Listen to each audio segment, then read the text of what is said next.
Yosemite is known for being a hotspot for missing hikers and strange disappearances. In fact, Yosemite National Park has a higher than average number of missing persons, but it has less frequent mysterious deaths. In 1979, one park employee vanished, and her death is highly suspect and remains unsolved. Was her death accidental, or was she a victim of a serial killer? Welcome to Morbid Outdoors, the podcast that ventures deep into the shadows of the wild. Here, we unravel the mysteries of missing persons, explore spine-chilling legends, and share the most morbid stories that nature has to offer. From the depths of the dense forests to the highest mountain peaks, we'll uncover the secrets that lie hidden in the great outdoors. Join us as we navigate the eerie, the unexplained, and the terrifying. So if you dare, grab your gear and let's embark on a journey into the unknown. This is Morbid Outdoors.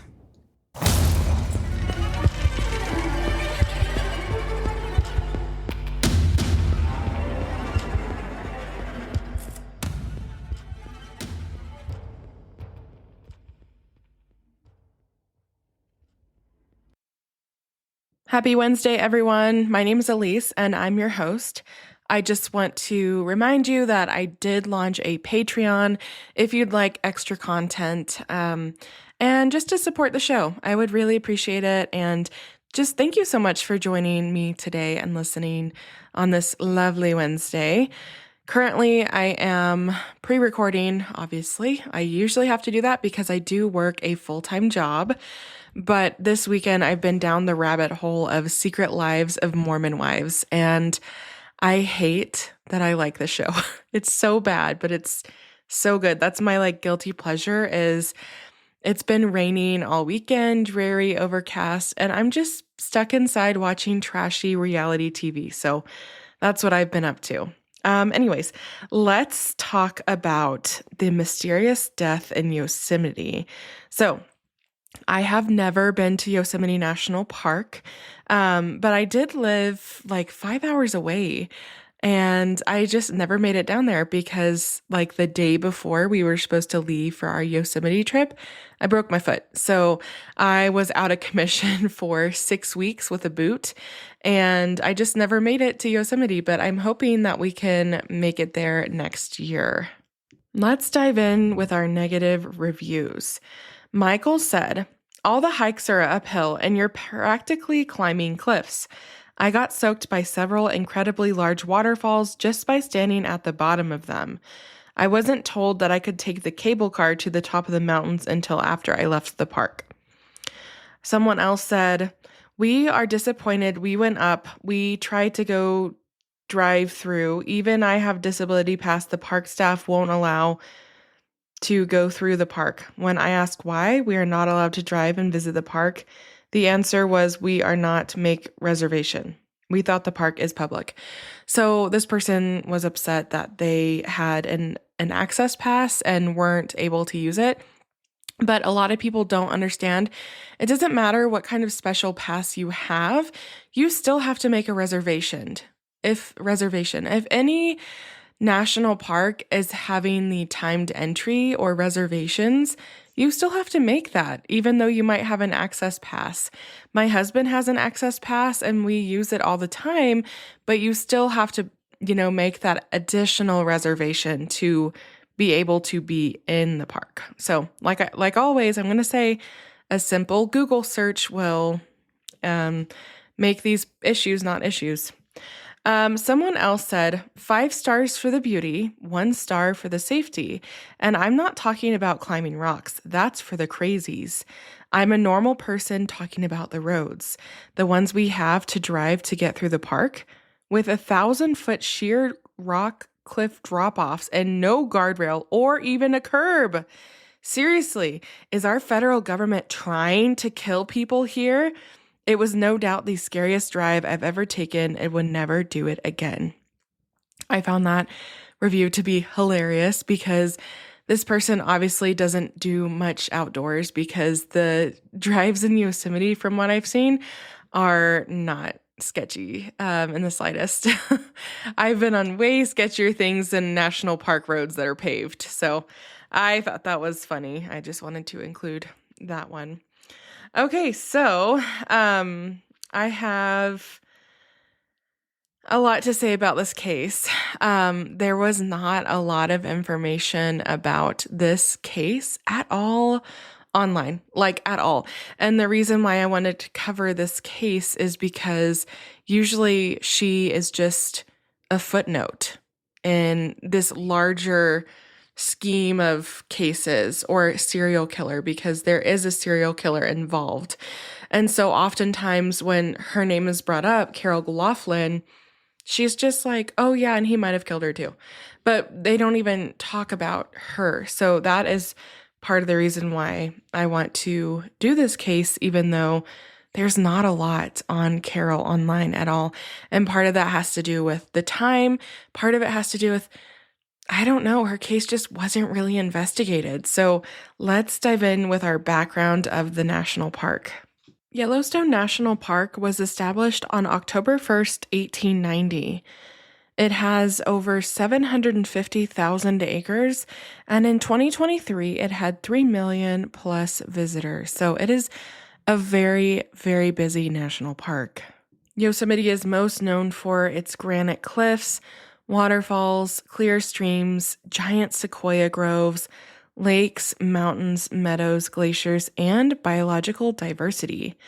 And almost 95% of the park is designated wilderness. Indigenous people had inhabited the region for nearly 4,000 years, although humans may have first visited as long as 8,000 to 10,000 years ago. The indigenous natives of Yosemite call themselves Awana-Ni-Chi, meaning dwellers in Awani.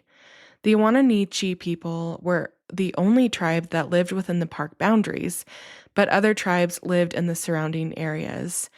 And there were still indigenous people living within the park until 1969, when the government made them move onto nearby reservations. And that fact is absolutely wild to me. My mother was born in 1968, and it's just so crazy that people were still living in the national park, like living there, like, I don't even know how to explain it or describe it, but basically living their traditional way of life within the national park system and then being forced into moving out. I just think that is heartbreaking and so sad. In terms of landscape, the park contains thousands of lakes and ponds, about 1,600 miles of streams, 800 miles of hiking trails, and 350 miles of roads. There are 2 federally designated wild and scenic rivers, which are the Merced and the Tuolumne, I think I'm saying that right, and they begin within Yosemite's borders, and they flow westward through the Sierra foothills into the Central Valley of California. Now, the most prominent viewpoint or, thing that people go to see is the Yosemite Valley. And so from this valley, you can see El Capitan and Half Dome and there's Sentinel Dome. There's all of these crazy granite rock cliffs, and they are very popular with hikers and climbers alike. Yosemite is also famous for its high concentration of waterfalls in such a small area. There are numerous sheer drops and lots of beautiful water features. There's cascades, and then there's also like the big, huge Yosemite Falls, which is the 4th tallest waterfall in North America at 2,425 feet, according to the World Waterfall Database. Yosemite National Park has vast flora and fauna. Some animals found inside the park include black bear, coyote, raccoon, king snake, Gilbert skink, white-headed woodpecker, bobcat, river otter, gray fox, red fox, brown creeper, skunks, cougar, spotted owls, and bats. And the combination of climate, topography, moisture, and soils influence the distribution of plant communities across this wide range of elevation. And so vegetation zones range from scrub and at lower elevations, and then to subalpine forests and alpine meadows in the higher elevations. So it is very diverse, not the most ecologically diverse national park in the United States, but it's pretty diverse with all of its plants, animals. And yeah, like I said earlier, Yosemite is the biggest hotspot for missing persons within our national park system. And if you've ever been, you would likely understand why. It is huge. It's so vast and it's largely undeveloped. If you're not familiar with what wilderness is, it's no infrastructure at all. And a lot can happen within the wilderness where people often assume, oh my gosh, it was foul play. Well, in wilderness, it's usually not foul play. It can be, but that's pretty rare. It's mostly people being unprepared, accidents happening. It's nature. It's really nature. It's usually not foul play. But in today's case, I think, it leans more towards foul play, which is something that I do not say very often on this podcast. So today we're going to be discussing the mysterious death of Carol Laughlin. I hope I'm saying her last name right. I've seen it pronounced different ways. Carol was born December 24th, 1959 in California. So she was a Christmas Eve baby. Little is known about her childhood because of the time, but I did find that in 1979, she was 19 years old and working at Yosemite National Park. Carol actually worked in the Curry Village gift shop, and, she's just 19. She's just out of high school. I'm not sure if she was going to college at the time, but I'm going to assume no, because she was working at Yosemite National Park. So she lived in Tent 51 in Curry Camp 6. Towards the end of the season, the busy season in Yosemite, in September of that same year, Carol mysteriously vanished. Little is known about the circumstances or if there were any searches at all. There's no information online about her case, and the Internet Archived incident reports start in 1986, so 7 years after her disappearance and death. So I couldn't find anything even having to do with the Yosemite National Park incident reports, because her case happened 7 years prior to them being recorded/digitized. And like I said, there's basically no information about Carol or the circumstances surrounding her death. I'm assuming that there were searches, but I think back in the 70s, it might have just been brushed off oh, she just probably left or quit and didn't want to keep working. I think things have come a long way since then, but I'm just hoping that they search for her, because how crazy is it that an employee just doesn't show up one day in Yosemite, of all places, where there should be searches, and they just don't search for her? I don't know. Like I said, I couldn't find a lot of information at all. And when I was looking into this, I just saw, that she's often mentioned around a certain serial killer, but I don't know if that's the right explanation as to what happened to Carol. Then on April 28th, 1980, there were remains found at the base of a tunnel near Cookie Cliff some months later. The body was discovered by two men descending Castaneda Wall near Big Oak Flat Road. The remains were scattered 400 feet below the longest tunnel on the road. Rangers found bones scattered in a 15 feet radius, and there were beer cans and other trash in the area. So the tunnel near where she was found is 75 feet long, which is a really, really long tunnel. So this area is popular with climbers, and it's a classic Yosemite crack area, not like the drugs, but the cracks that you want to climb, to rock climb. It contains some of the world's best crack climbs, including Outer Limits, Meat Grinder, Red Zinger, Butterflies, Wheat Thin, Waverly Wafer, and Crack-A-Go-Go.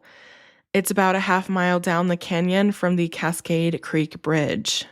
Now, Austin Laughlin, which is Carol's dad, said that the authorities had told him that there was absolutely no way she could have fallen down the shaft. And they said that she must have been pushed. That's basically all I could find about Carol and the circumstances regarding her mysterious disappearance and death. Her father lived until 1998 and died without knowing what truly happened to Carol or who or what was responsible for her death. Her gravestone lists remains found April 28th, 1980. So I don't even know if they're exactly sure when she died. I know it was the 70s or it was, 1980 when she was found, but I don't know if they were even able to determine a cause of death or a timeline of when she died because there's no information online. And I think if the authorities said to her dad that there's no way she could have fallen, she must have been pushed, they likely thought it was homicide, but I don't know if there was anything to go on. And as far as I can tell, there wasn't actually an investigation that happened regarding Carol's disappearance and the discovery of her remains. But there is a theory regarding Carol's disappearance and death that might hold some water. If you've heard of the Trailside Killer, you might have heard Carol's name previously. The Trailside Killer's name was David Carpenter. He was born May 6, 1930, and he is an American serial killer known for stalking and murdering his victims in state parks in California. Carpenter killed at least 10 people, with one attempted victim, Steve Hartle, surviving. David Carpenter was born in San Francisco, and he was physically abused as a child by his alcoholic father and his domineering mother, Frances. Now, between the ages of 3 and 11 years old, David had a severe stutter and persistent bedwetting problem and enjoyed being cruel to animals. And if you're saying to yourself, hey, that's the triad, yes, you are right. That is the MacDonald triad. The MacDonald triad is also known as the triad of sociopathy or the homicidal triad. And it's a set of 3 factors that have been suggested if any combination of 2 or more are present together. It's like a predictor of a later violent tendency, particularly like serial crimes or serial murders. Although it's a widely taught theory, there are some people that don't really think that this is a valid way of thinking regarding serial murders or serial offenders. So people often refer to this triad when talking about the Trailside Killer because he did have 3 or so of those characteristics or those like hallmarks. At 14, he was sentenced to California's Napa State Hospital for undisclosed sex offenses. 3 years later, he was sentenced to the California Youth Authority after he was caught molesting his cousins who were 3 to 8 years old. So honestly, it's a really, really sad and awful thing to hear and see. But when a child is committing crimes of the sexual nature this young, that never is going to bode well in the future. I would love to say that I've never seen this working in public schools, but I have seen a couple of kids who do this at a very young age, and they're often moved to a unit where they can get help. But when a child does this so early on, it's very, very concerning. So following his release, he lived what appeared to be an ordinary life. In 1955, he was 25 and he married a 19-year-old. They had 3 children together. I'm not going to say their names because in what we're talking about, their names don't really matter. But despite having 3 children, the couple's marriage was far from ordinary. His wife later told authorities that her husband was a sex addict who demanded intercourse at least 3 times a night. That is also a red flag to me. So David Carpenter was a sick person, and it sounds like he never got the help that he needed as a child and as a young adult. But he spent the years 1979 to 1981 preying on hikers and nature walkers in and around Northern California's outdoor spaces. So, if you've ever been in this area, you know there's beautiful spots like Point Reyes National Seashore, a lot of coastline in Northern California, and this was his ideal hunting grounds. Criminologists have described Carpenter as having a Dr. Jekyll and Mr. Hyde character, sometimes a mendable, bumbling, stuttering, nice person. The next is an evil, sadistic hunter of women in the wilderness, ready to impart unspeakable violence on strangers. His first victim was in July 1960, and her name was Lois DeAndrade, now known as Lois Renna, and her daughter Lisa is in the Housewives universe. He knew Lois from work, and since she had just had a new baby, he asked whether she wanted to come and, see the new family arrival. Like, hey, new baby, let's see it. Lois was also acquainted with Carpenter's wife, which she felt comfortable going with him. So it's like family friend kind of deal. As agreed, he picked up Lois at a bus stop and after a while took a detour down a deserted road. He then attacked her, attempted to rape and kill her. She was stabbed in the hand and hit in the head with a hammer several times, but she survived because luckily a military policeman, Wayne Hicks, had seen them drive down the road and he knew that no one was supposed to be down there, so he followed them. Hicks tried to stop the assault, but Carpenter shot at him, and Hicks returned fire, hitting him in the stomach and leg. Lois said, quote, "I thought that was it. He straddling me. He had a hammer in one hand and a knife in the other." Quote. For the assault on Lois, Carpenter was sentenced to 14 years in federal prison.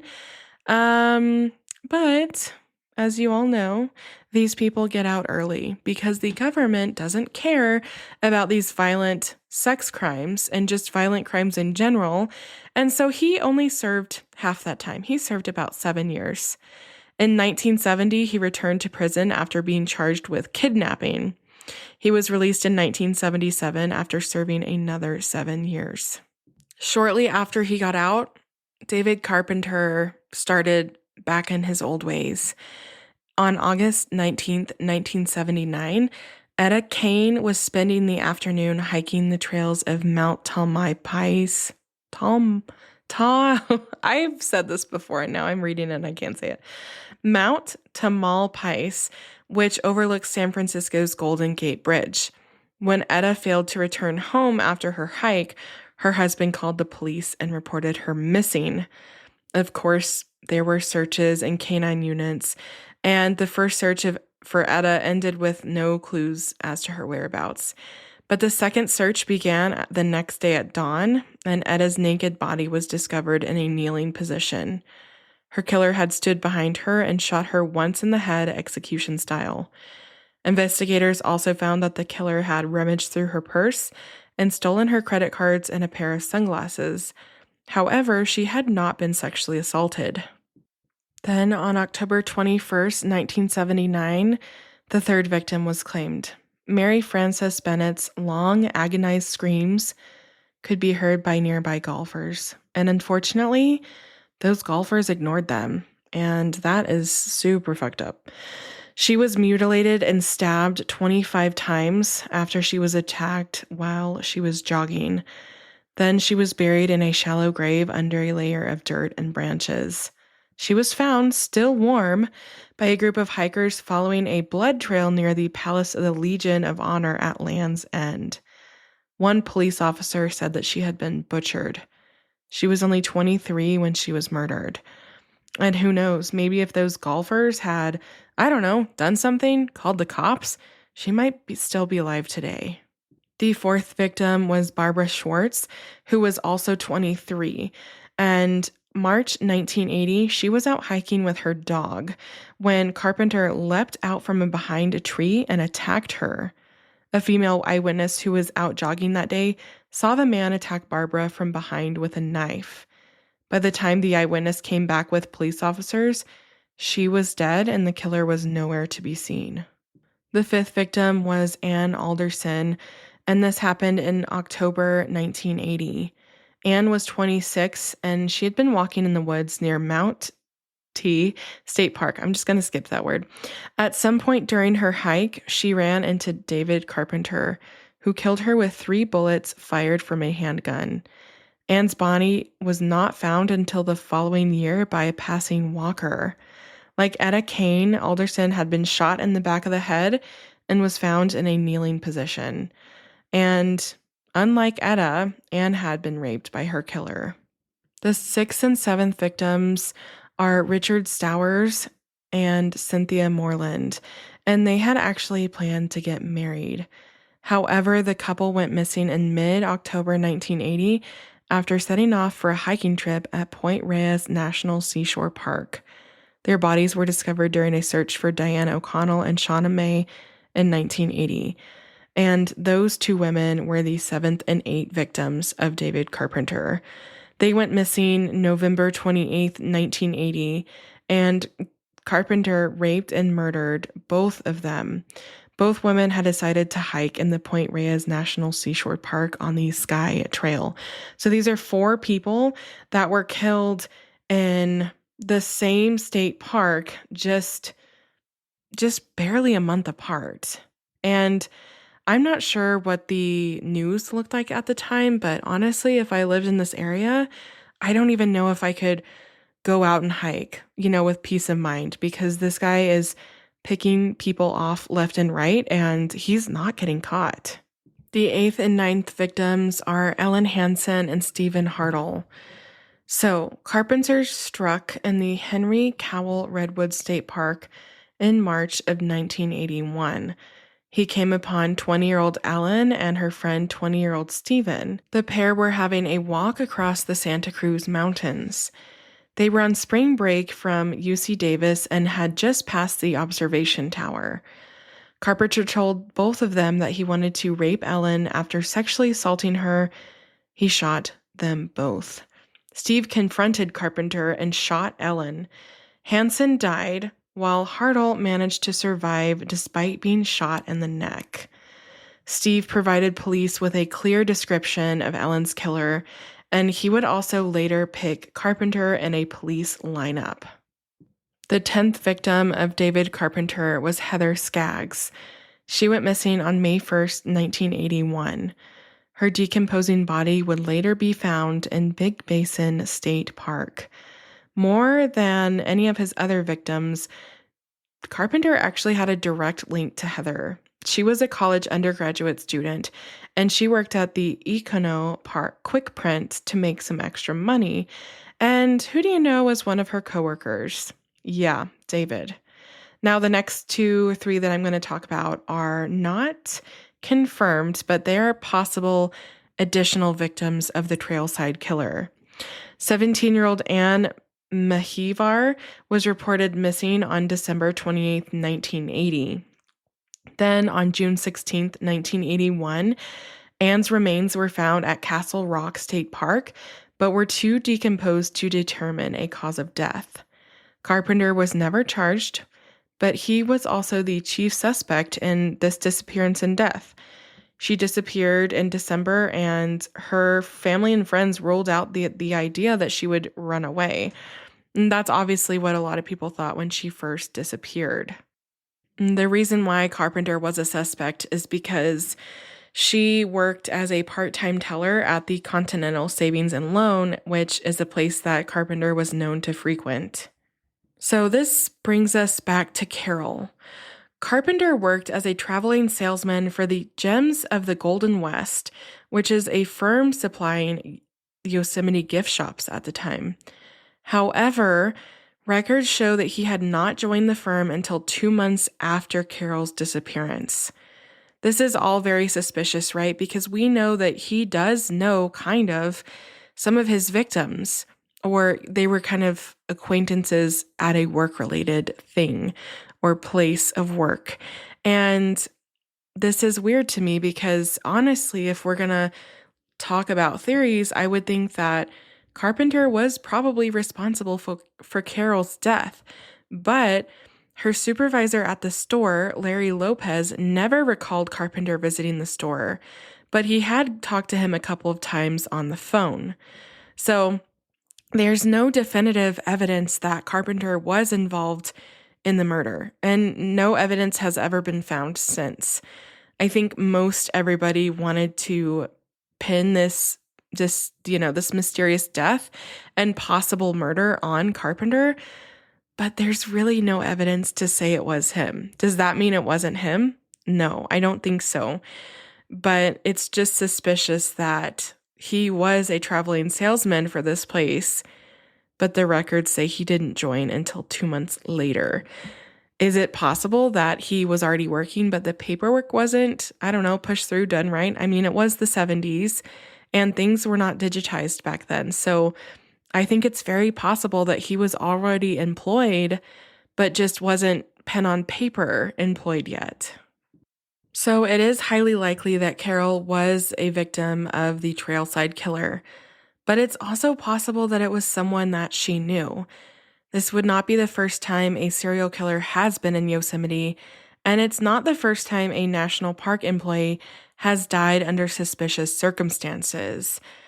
In 1996, Sheila Kearns was murdered in Mount Rainier National Park after or during an employee bonfire. She went missing, and much like Carol, her skeletonized remains were found almost a year later, and it most likely was not on accident, per the FBI. And more recently, in March 2025, the National Park Service was investigating the death of a woman who was found injured March 20th at a concessionaire housing in Yosemite Valley. So apparently this woman is 34 and was from Fresno, California, and she was found suffering from severe injuries inside of her employee housing unit after law enforcement rangers responded regarding a medical emergency.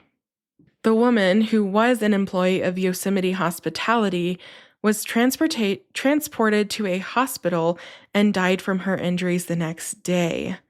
Park rangers who responded to the call believed that the circumstances surrounding her injuries and death may be suspicious, and the investigation is still ongoing. So, this is not the first time an employee of the National Park Service winds up dead in a mysterious way. Not while in the backcountry, not while there's like a natural disaster. We're talking at the hands of another human being. So the reason why I wanted to talk about that is because, yes, it could have been the trailside killer, but also, yes, it could have been another employee or someone that Carol knew from Yosemite. I want to hear what you guys think about this case. Do you guys think that Carol was a victim of David Carpenter, the trailside killer, or do you think that it could have been someone closer to her? Let me know in the comments. As always, recreate responsibly, and remember, sometimes the great outdoors aren't always great. Thanks for listening to Morbid Outdoors. If you're enjoying what you're hearing, make sure to subscribe to the show on your favorite podcast platform. It's free, easy, and it helps us out immensely. When you subscribe, you get updates on our latest episodes, and it also boosts our visibility, making it easier for other curious souls to find us. Another great way to support Morbid Outdoors is by leaving us a review. Whether you're on Apple Podcasts, Spotify, or wherever you listen, a quick review helps us know what you love about the show. Find us on Instagram and Facebook at Morbid Outdoors Podcast. You can email us case suggestions and your campfire stories at morbidoutdoorspodcast@gmail.com. Thanks so much for the support, and I'll see you next time.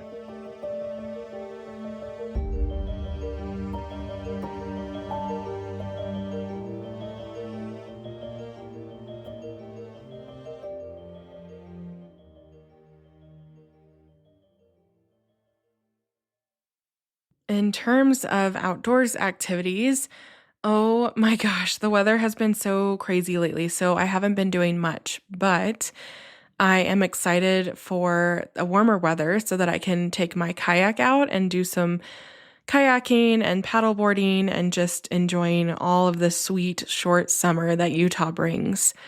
I am going to be in southern Utah this weekend with a friend to go on a hiking trip. So we'll be visiting some very popular Utah trails and national parks this weekend. I'm very stoked because I'm going to an area that I haven't been in Utah before. And so I'm so excited to see a new place in the state. I feel like I'm still new here since I've only lived here for almost 2 years, but there's still a lot to explore, especially in southern Utah. So I hope you guys get outside, have a great weekend, and just try to get out, even if it's just sitting out on your patio. Get some fresh air, relax, kick back, and enjoy all that nature has to offer us. Bye.